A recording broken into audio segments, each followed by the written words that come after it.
প্রিয় ভাই, আজকে আপনাদেরকে এমন একটা মেসেজ দিতে চাই, এমন একটা কথা জানাতে চাই। সেটা হচ্ছে, আমাদের মধ্যে যখন আত্মীয় স্বজন যখন অসুস্থ হয়ে যায়, তখন কিন্তু আমরা দেখতে যাই।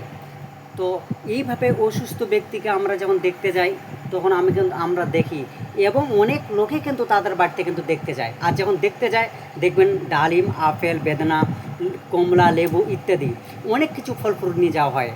একের পর এক দিন সে কী করে, অনেক আত্মীয় স্বজন আসে, তারা সবাই এগুলো নিয়ে যায়। আপনি বলুন, একটা অসুস্থ ব্যক্তিকে যখন আপনি দেখতে যাচ্ছেন, তখন কতগুলো সে খাবে? আপেল অতগুলো খেতে পারবে না, কমলা লেবু অতগুলো খেতে পারবে না। তার কারণ সে তো অসুস্থ।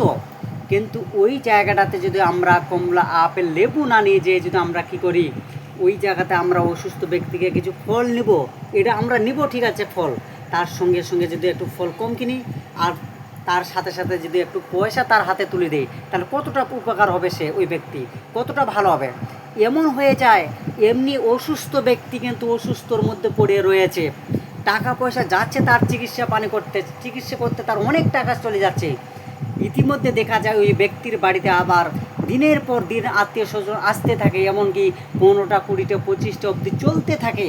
তাহলে একটা লোক এমনি মানে চিকিৎসা পানি করার জন্য যে টাকাটা যাচ্ছে, প্লাস আপনার মনে করুন যে আপনার যে আত্মীয় স্বজন আসছে তাদের আবার খাওয়া দাওয়া দিচ্ছে, তাহলে ওকে আপনি কি করলেন?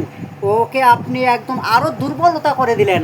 ওই জন্য জাস্ট আমি বলতে চাই, মুজাম্মেল বিন ইয়ার মোহাম্মদ, আপনি চেষ্টা করবেন অসুস্থ ব্যক্তিকে দেখার জন্য। যেতে হবে, কিছু কিছু মুসলমানের প্রতি হক আছে তার মধ্যে, অসুস্থ ব্যক্তিকে দেখার জন্য।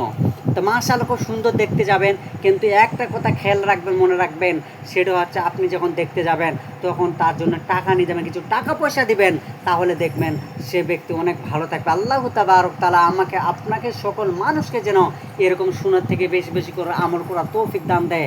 আর বেশি বেশি করে এই ভিডিও আপনারা সবাই শেয়ার করে দিবেন, সমস্ত মুসলিম ভাই বোনদের যেন এই ভিডিওটা, এই মেসেজটা যেন পৌঁছে যায়। আমিন।